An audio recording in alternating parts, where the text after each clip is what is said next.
Hello, friends, and welcome to the Reclamation Podcast. I'm your host, Megan Colleen Johnson, and I'm here to guide us in raw conversations about thriving in life and work, so that together we can step into personal agency and stop letting life happen to us. We'll cover topics like health, boundaries, communication, finances, and worthiness. That badass business you've been dreaming of, it's not so far off. The desire to wake up feeling fully alive, it's right around the corner. Hello, everyone. Welcome to this episode of the podcast. Today is a beautiful and delicious rainy day outside here in Lake Geneva, Wisconsin, where I'm recording from. And so I've been pretty cozy today. My dog has been sleeping. He's actually sleeping. Usually he's here in the room with me, but he's actually in the bedroom because he's just been extra snuggly and decided to just stay hibernated today. But I have some coffee here in front of me and yeah, just really enjoying the warmer rainy weather that we have here in the spring right now. So that's kind of where I'm recording from and what's happening in my world. And today in front of me, I have Katie May. So I'm going to read Katie's bio and then have her just share a little bit about where she's at. So Katie is an avid lover of connection, coffee, and creating her own magic. She is an inspiring coach and mentor, guiding mamas to embrace their own magic and live their most true and beautiful lives. She believes motherhood is meant to be lived in community and strives to create magical spaces for mamas to come as they are, connect to the power within, and know that they are never alone on this journey. So Katie, I'm so excited to have you here today and just to chat and dive into all of this and just to talk about motherhood as well. And yeah, thank you for being here today.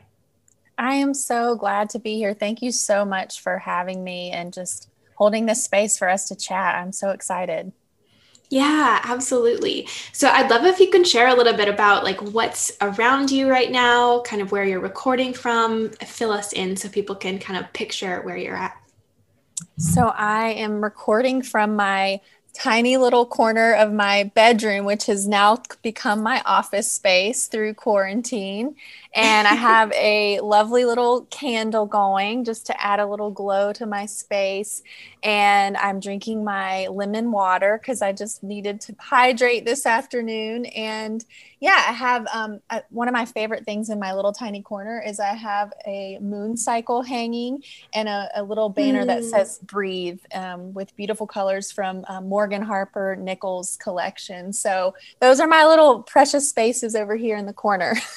I love it. I love that so much. Those things are so important, especially when we are in like our work zones. I feel like it's especially important to surround myself with just encouraging messages and reminders and things like that. But that's like a dual space for you with your workspace and the bedroom. So it's especially important then too, I would imagine. Yes, it's absolutely.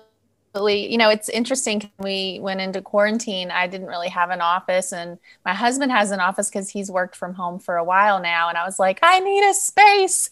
And so I had to really kind of get creative and carve out a little tiny corner, but it works. And we've made it work. So I'm thankful. I know when I've looked at your website and everything too, you're such a creative couple. So I imagine that would be, getting to like use those creative juices to find that office space. But also I'm excited to hear as we're diving in, because I was amazed as I was looking through your website and kind of like perusing through your various things. You guys have a lot of different things that you do, correct? A little bit. Yeah, a little bit. We are a little bit all over the place sometimes. Like, because you do some photography and such as well, right? So you have like your coaching piece, but then the two of you kind of do some photography, right? So he actually does mainly all the photography, videography work. I shot with him early on in his business, just when he was getting up and running as a second shooter, but realized that wasn't necessarily my gift. And then when we had two kids, it was a lot to juggle for me to also be away with him. So he does that primarily, but then we have a podcast together, kind of under his brand, Allegory and Elm. And then I do my coaching through my own business. So yeah, we have a lot going on. I love that. I love the kind of just the creative juices though, and the entrepreneurial spirit and such. With my husband and I, like my husband works from home as well. And so he does videography and animation. And so kind of somewhat similar, kind of vibes where there's lots of different things that are going on in business and all that stuff. So that's really fun. Yeah, it is a lot of fun. It definitely adds a new level of adventure to our lives, which is pretty exciting. So I would love to hear kind of just what is your story? How did you start both in coaching, but just like on this journey that you're on in life? And what did you really have to reclaim to step into the current life and the work that you do today? Yes, I would love to talk a little bit about that. So, I'm actually a nurse by day. I still work full time as a nurse and primarily work in palliative and end of life care. So, I've been doing that for about the last 15 years of my adult life. And through that work, really started to kind of think about, nothing gets you more into the space of living than being faced with potential, opportunities to help people through their illness and ultimately a lot of times end of life process. And so doing that kind of work really brought to my attention that a lot of people don't really live their fullest existence, that when their end of life does come, there's a lot of fear and a lot of trepidation around that because they're like, but I need more time and I wanted to do this and I didn't do that. And so it kind of got me thinking, how could I use this gift that I have of like coaching people through the end of life upstream to help them actually connect to a bigger purpose into themselves and live the way that they actually want to live instead of waiting until we get to this like crucial point where oftentimes there's not a lot of time left to make those things happen. Yeah. And so that kind of started my juices flowing around the coaching piece. And really trying to figure out like, where do I want to focus my energy in coaching? And so I started to kind of think about, working with other nurses initially and started going down that path a little bit. But then I realized I felt really more called to help moms because in my own motherhood journey, I've been a mom now for about 8 years, and it's taken me a long time to kind of get back to feeling connected to myself. And the more I talk to other moms, it's like a constant theme of, this whole shift happens in your life and nobody really prepares you for it. Nobody really talks about it. And I kind of came into motherhood like expecting it to just be this beautiful, blissful thing, kind of like I came into marriage expecting it to be this beautiful, blissful thing. And then you get in there and you're like, holy shit, this is really hard. This is challenging every fiber of my being.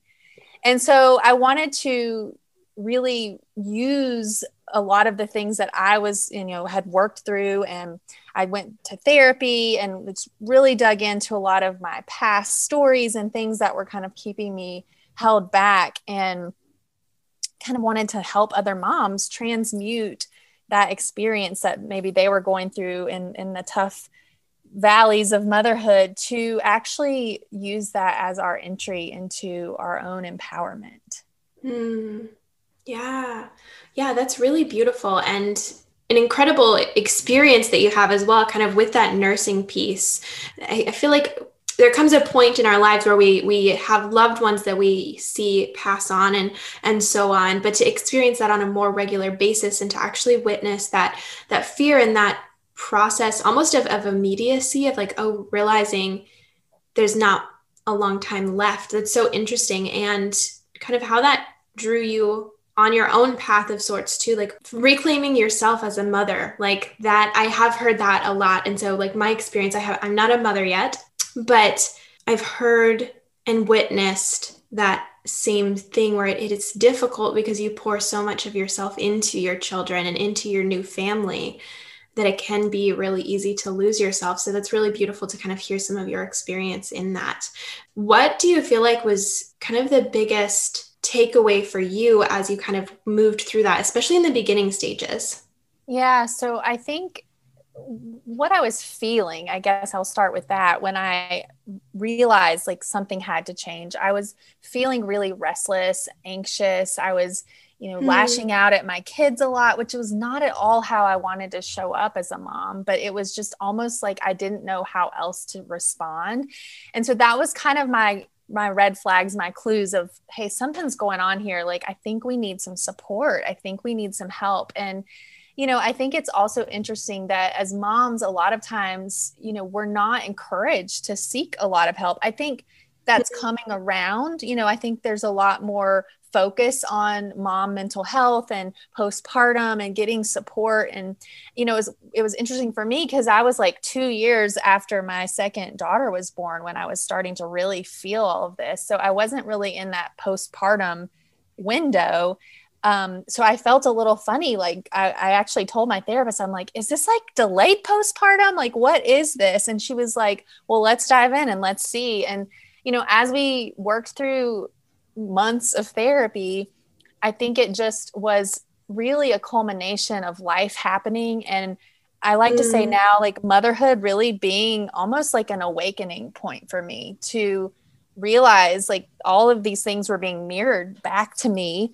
And it was my opportunity to kind of answer that call to figure out like what was all of this going on and how did I want to move through it and show up in a way that felt more aligned with myself.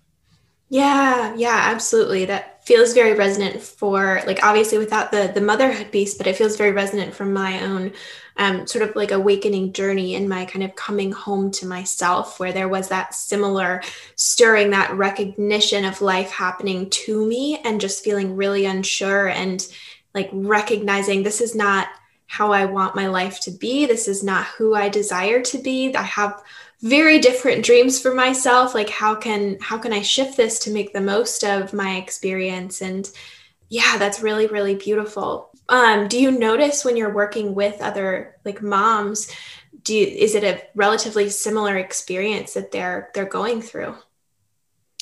Yeah, I've definitely started to notice a lot more themes as I've worked with more and more moms, and, different people kind of identify it, I guess, in different ways, or might have slightly different verbiage in how they describe what they're going through or how they're feeling. But Yeah. I think the ultimate themes that I've picked out in working with moms is, a lot around this kind of feelings of shame or guilt about like how we're feeling about motherhood, or how maybe it's not always like this rosy, beautiful thing. And then that starts to make us feel guilty, like, but we have beautiful kids and why shouldn't we be happy? And, kind of we get stuck in this cycle instead of just learning how to honor, those are feelings that come up, and, like anything hard that you go through in life that was unexpected, marriage, work, career, there's always those opportunities to kind of just honor, this is hard right now and this kind of sucks. And, how can we move through that instead of like what I was tending to do in my past, which was sort of like push it down, put on a happy face, pretend I'm fine, like everything's good. And so now I'm much more comfortable just being like, this just sucks. Like we're in a bad cycle right now. And it doesn't mean we have to stay there, but let's honor like where we are and then figure out what's going to help us move forward in a way that feels more connecting to ourselves. Yeah. I think there's a lot to do with shame and guilt and a lot of anxiety that comes with motherhood, just worry about your kids and are you messing them up? Are you doing what you should be doing? Like all the things because it's so unknown. There's no playbook for life or for motherhood. Yeah. And let me know if this lands with you, but something I'm hearing as well is much of motherhood there, we have this picture in our minds that's kind of been handed to us from culture and from, the past years of what motherhood has traditionally looked like, which is kind of, the moms kind of maintain the house and they kind of have that happy face. And there's this like picture perfect, family of sorts that was, passed down again in traditional realms. But at the current state of the world, we're finally coming to recognize actually life is a lot more complex. And of course, people in the past have also recognized that, but it's becoming more mainstream to peel back those layers and to be like, wait a second, motherhood doesn't have to look one way. Co-parenting doesn't have to look one way. Burying our feelings doesn't have to look one way. There's room for us to have, as women, there's room for us to have careers in motherhood. And what does that look like and feel like uniquely for you? But at least some of what I'm hearing from you, and that I, again, not as a mother, but just as a woman, I feel like there are so many narratives that have been passed down. It would be hard stepping into motherhood to kind of feel like, oh, this is everything it should be, but it doesn't feel that way. What's wrong? What's wrong with me? Why can't I get this right? But really, there's nothing wrong. Like, nothing has gone wrong. Nothing is wrong. It's just a matter of those narratives. Does that sound right? Absolutely. And I think just gaining more awareness around our stories and our beliefs about what we've been taught, whether that's through our family of origin or our culture. There's so many, what I've found, so many messages to sort of deconstruct and then decide, how do you actually want to build the life that is true and beautiful to you, not to your mom, not to your sister, not to your neighbor up the street, but to you. Yeah, that's so good. That's so good. This is something I'm generally curious about as someone, again, who does not have kids currently, but that's just kind of curious about motherhood and these narratives and such. And so I want to talk a little bit more about kind of empowering tips for folks who are on a similar path. But also I'm curious, how do you feel about this idea of like having more parenting classes and tools before you're even a parent? I feel like this is something that's come up for me recently when I've thought about motherhood or heard from other people that have kind of shared some of their stories, like what you're sharing now. We don't have a lot of tools in our world today that are like, hey, are you thinking about being a mother? Like, let's actually work on this ahead of time versus that after kind of effect. But that's not really in existence. Do you feel like something like that would have helped to support you in doing things a little bit more prior to having kids? Or does it feel like your story kind of just unfolded exactly how it should have? Does that make sense? Yeah, totally. Yeah, it totally makes sense. It's a really good question. I've kind of thought about this because I feel like there is so much focus on like pregnancy and the birth process and then the postpartum period. There's a lot of education and classes and things that you can take, especially with doulas and having all that support, which is really awesome.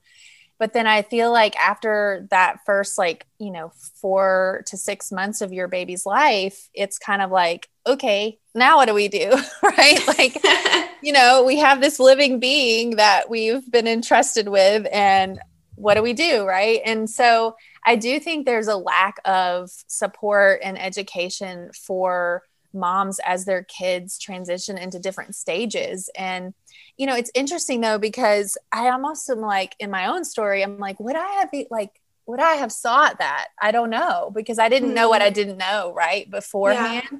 And then you get into it and you're like, holy shit, I definitely need something else because this is not working or this feels really unknown or crazy.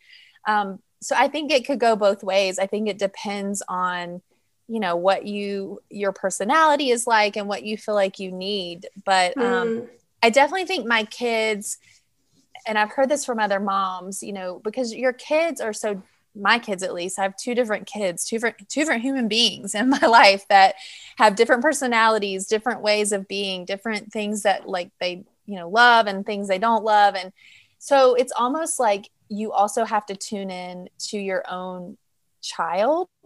And I think that if that's something that can be taught, to like really learn how to connect with your own child. And what I'm learning, this is something I'm still exploring for myself, so I'm by no means an expert, but a lot of that process, it has been a lot about me learning how to almost reparent my own inner child.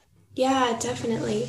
I really love when inner child work comes out, because I think it is really beautiful. And I've heard from other folks that when they're in the midst of parenting, it really is a beautiful awakening. And now earlier you mentioned mirroring, and it seems like it's reflected in that as well, where when you're a parent, a lot of the things that perhaps were not delivered to you in the way that you desired when you were a child, it really is mirrored back to you. And it's like an invitation to reparent, to take care of little you as you're taking care of actual little yous. Yes. Yeah.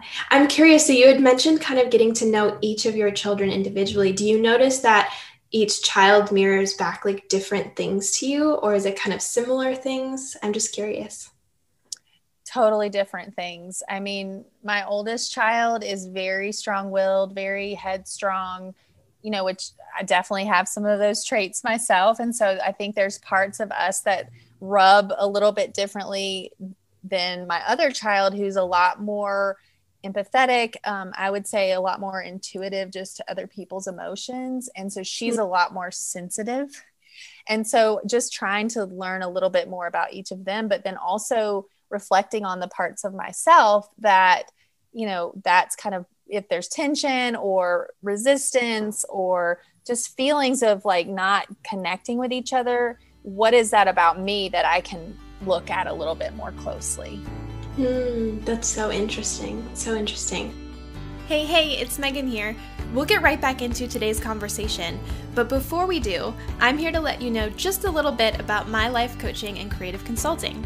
As a coach, I work with creatives, misfits, and holy outsiders who often feel trapped in overwhelm, overgiving, and fear, but who also have a passion for doing something meaningful in the world. These folks are ready to hand back their past programming and rise as the leader of their own life. If this sounds like you, and you are so ready to start your own reclamation journey, let's chat. I invite you to book a free consultation with me at my website, megscolleen.com. That's megscolleen.com. Now let's dive back into today's conversation. So I'm curious, kind of talking a little bit more, or like moving into our kind of primary topic. Our topic today is reclaiming and redefining motherhood. And I'm curious, so you shared a little bit of your story, but I'd love if you could just share a little bit about like, what does reclaiming and redefining motherhood really like mean to you? So as you've gone through this journey and as you witness other people, what does reclaiming and redefining motherhood mean to you? Yeah, so this is kind of the easiest way I've been able to break this down because it's so vast and it could be very individual for everyone. So I like to use these kind of 4 principles when I'm working with clients or even in my own life to just put some framework around this whole concept of kind of redefining and reclaiming. And so I like to use the words connect, clear, create, and claim. And so I'm going to break that down a little bit. But so connect to me, especially in motherhood, what I'm finding in myself and in working with other moms is a lot of times there's this big disconnect between connecting with your kids and your family and doing all the things and having all of those roles that we tend to play as moms versus like, who are you at the inner essence of your core, right? Because that's the part that doesn't change. All of the external stuff, it can change on a dime depending on what people are needing you for. But how can we create a culture that helps moms connect to themselves? And what I've found that looks like, it can look different for everybody, but really creating some time each day that you can just be still, whether that's 5 minutes, a minute, 20 minutes, whatever works for you, but just really finding a little space for yourself to go inward and to really create a presence first with yourself. And then what I'm finding is it helps you to then be more present with your family, with your kids, with your spouse.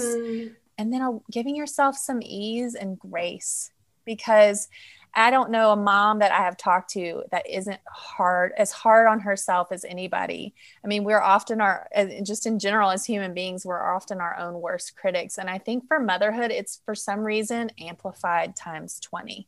Like we judge ourselves so hard. And I think it's because we feel so responsible for another person's life. Something that came to mind when you were sharing that is I follow Melissa Wood Health. I'm not sure if you're familiar with her, but one of the things that she shares almost every day is just how meditation for her. So she's a mom of 2 and she kind of runs this app. It's like a workout app, a fitness app, but every day she shares how her like 2 minutes of meditation make such a difference for her. And she tries to get up before her kiddos do. And it just, that grounding moment helps to really just rescue her day so that she can show up a little bit more grace-filled. And a little bit more compassionate. And I really love her as an example, just because I feel like she does a great job of showing that on Instagram. Not a lot of folks, I feel like, show their kind of real life on Instagram super well. But she actually just kind of shows how she has to show up every single day. And that's just part of her routine for herself, which very much resonates with what you were just saying. And just kind of that practice can be so supportive and so like deeply rooted.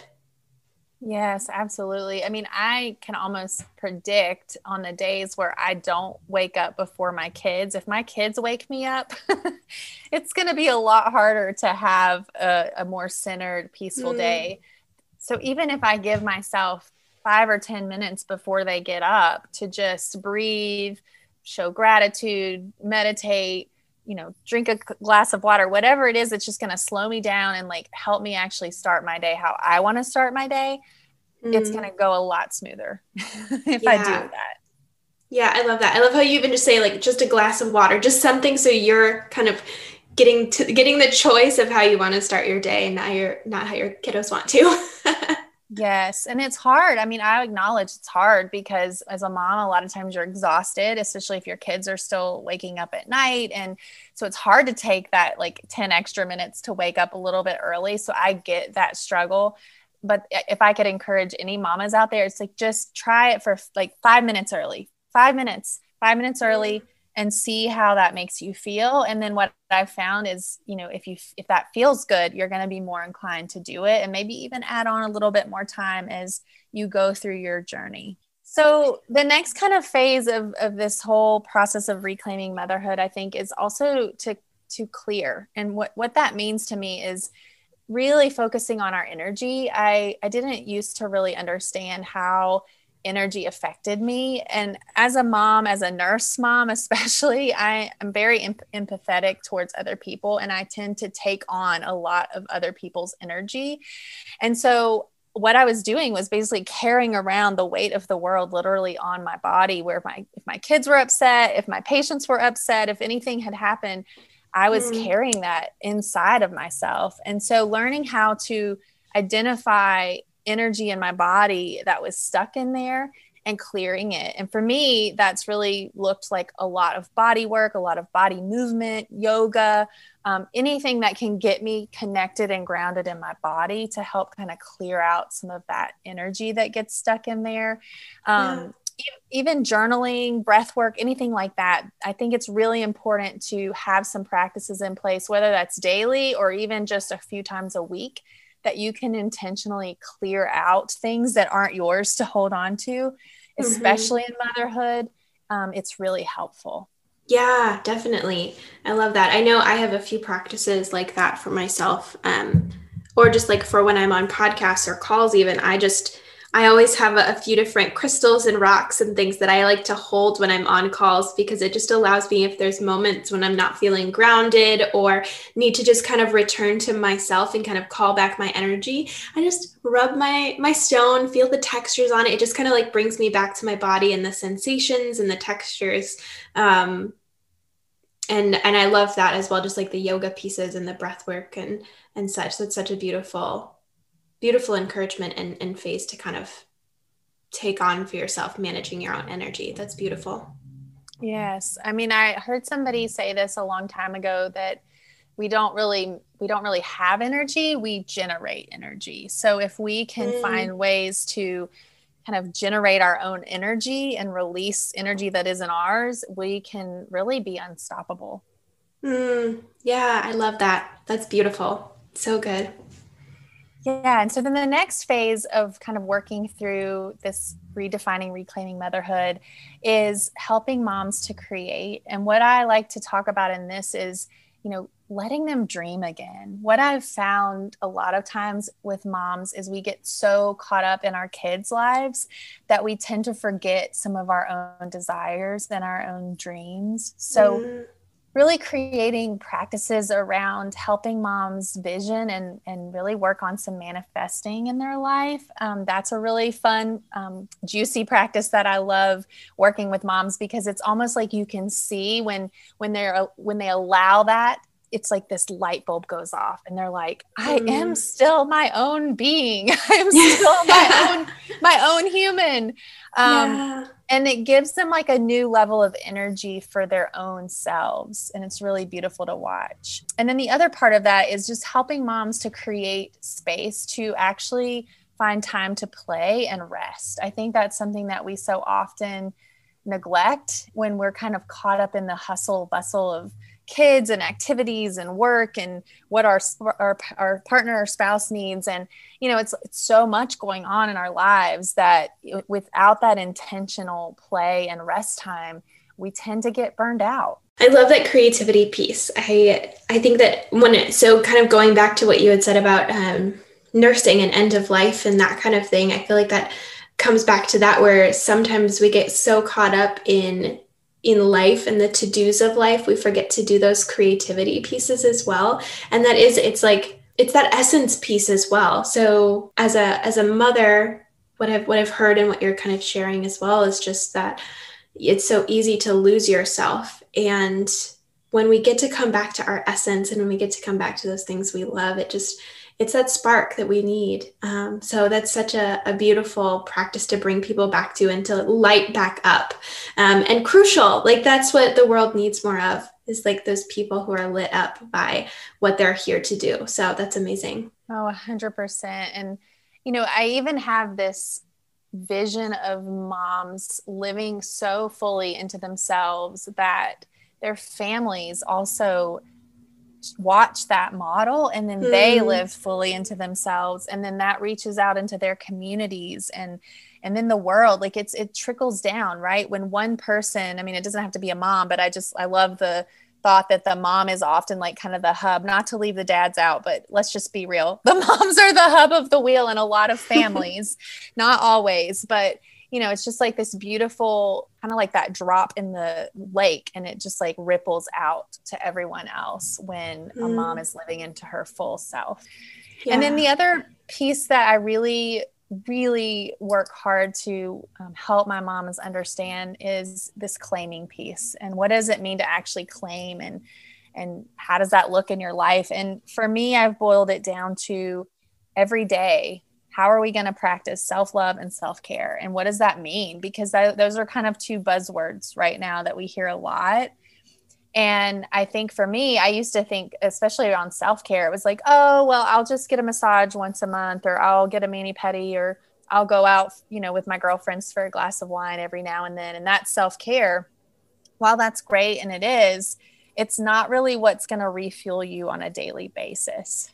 And so helping moms to figure out, and because a lot of times it's like, I don't have time to, go to the gym and journal and meditate and do all of the things that people say I need to do to take care of myself. So helping them really get creative with some of those self-care practices, including your kids when you're needing to move your body, like take them to the park and run around, or have a dance party, or jump on the trampoline if you won't pee on yourself, or, all of the ways that we can try to also be creative in taking care of ourselves and loving ourselves on a daily basis, and just that gentle compassion towards ourselves as we mother, and almost like mothering ourselves a little bit. Yeah, it absolutely kind of circles back to that like inner child work too, of, when we mother ourselves, it does kind of, it's that trickle down effect, and we can care for other people in just an even deeper capacity because we've filled our own tanks. And I love those kind of like little ways to get the kids involved in that too. That's beautiful. That's so fun. Yeah, I found it to be, they like it. And I think they're also learning from me. They're watching me, right? Our kids, they learn a lot more by what we do than by what we say. That's so good. Yeah. Is there anything else on this that feels important, or that you even noticed on your journey that kind of comes up to share on that? I guess I would just say, because I hear a lot of times moms are like, I just feel so stuck, or I don't really know what to do. I know I want to do some things differently in my life, but I don't know where to start. It's also overwhelming.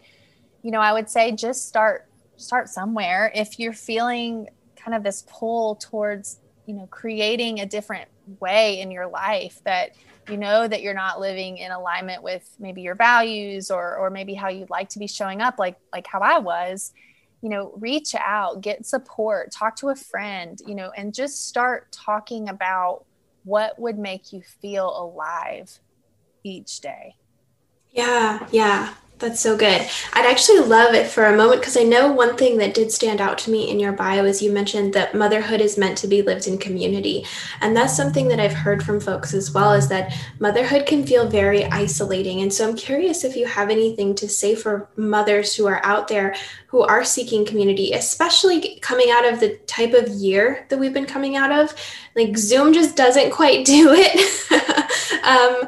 When you're locked in your house with kids and probably a husband working from home, or the partner working from home. And I'm curious if you have any even tricks that you've been pulling off this year to continue developing that community, finding community, and cultivating that community amidst a year that's been a bit more isolating for people. Absolutely. I mean, it's been really challenging to have that interpersonal connection in person, obviously. So I have been doing a lot of Zoom work with groups, and, me being a part of groups and then leading groups, and, even is sometimes that feels stale because we've been doing it for like a whole year now. I'm still finding there is value in it in some ways, especially for moms, I think, because we are often, so pulled between like wanting to put our kids to bed and be there for our families, but also still creating space for us. So I do think I've seen that that's actually like having the option of virtual meetups has been a really cool thing for moms, because we can like literally put our kids to bed and then hop on for like a little happy hour on Zoom in our pajamas and then go to still be in bed by 9, Yeah. So I think that has been helpful in the motherhood community, but as things are starting to open back up, I do think it's cool to like see what's going on in your local community. I actually just joined something locally here, but it's kind of spreading across the country, and it's called the Beauty Boost. And it's actually not just for moms, it's for any woman who's looking for a community of empowered women to just support each other. And there's every month like some sort of meetup, hiking, anything that fun that you can think of. But it's just a really cool community of support. And I found other moms in there, but just other women too. I think sometimes it's good to connect with other moms and have that like-minded space that we're all in. But I've also found it beneficial to just have, other connection to female women who are doing the growth type work. I think that's been helpful too. So if you can't find a specific mom tribe, I think just connecting to any empowered woman group can be really helpful. Yeah, that's amazing. I'm curious. So I know you mentioned that one community. Are there any other resources that you have found helpful as you've looked for communities? I mean, I think there's a lot of other, resources as far as like communities. I think, they're starting to become more and more that are getting, more creative and more niched down to different areas of life that people are in. Totally. I mean, I know a lot of moms love like being a part of Facebook groups just to like share information and encourage each other. There's all different, I just joined one for Noom for working moms, because I just joined Noom, the, kind of like the weight loss app, I guess. I don't like to call it the weight loss app. It's got so much more than that. But, there's a group for that to like share recipes and share, so I think anywhere you're feeling you need community and support, it's there. Sometimes you just have to be a little bit creative and looking for it, or asking. I've always found great things through asking a friend, like, hey, how did you, like, that's how I found my therapist. Like, I know you've been going to therapy. Who's your therapist? Like here, I think asking around too of other mom friends, that's been helpful to like learn what they're finding. Totally. Yeah.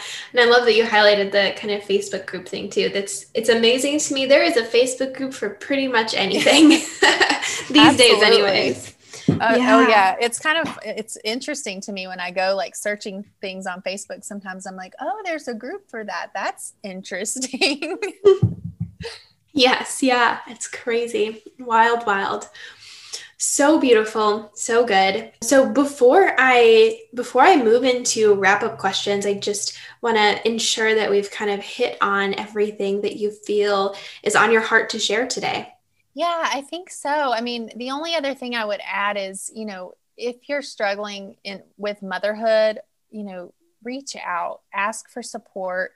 If you even don't know what you need, I think being able to just be vulnerable enough to speak up and just say, I'm struggling right now. I don't even know what I'm struggling with, but I'm struggling, can open a door for you to really start to release some of that. Because what I've learned, especially about, I said, like shame and guilt have been things that have come up for moms a lot. Shame likes to hide in the dark. It likes to stay hidden. But when we can talk about the things that are hardest for us and really bring them to light, that's when they actually, that shame and that heaviness around it actually starts to fall away. And you start to realize that you're actually not as alone as you feel you are. But you have to be able to take that first step a lot of times to speak your truth. Yeah. Yeah. That's so good. That shame piece is very powerful. Shame can feel very isolating. So it's when we can drag it out and reveal it and have the courage to kind of take a bit of a risk, beautiful things can happen. And there are so many people out there who are ready to come and support and to help on that process. So yeah, that's a beautiful, beautiful note to kind of end on there. So as we move into our wrap-up questions, what is one way you slow down amidst our busy world? It always comes back to nature, just getting outside and being reminded of the cycle of life and the phases and the seasons, the moon cycle, whatever it is, just connecting to nature. Yeah. Yeah. So good. I'm so excited. I know you said you're in North Carolina. In a few weeks, I'm going to Asheville. So I'm so excited. That's where I live, girl. I live there. Really? Oh my gosh. Okay. Well, looks like we may have to try and grab coffee or something.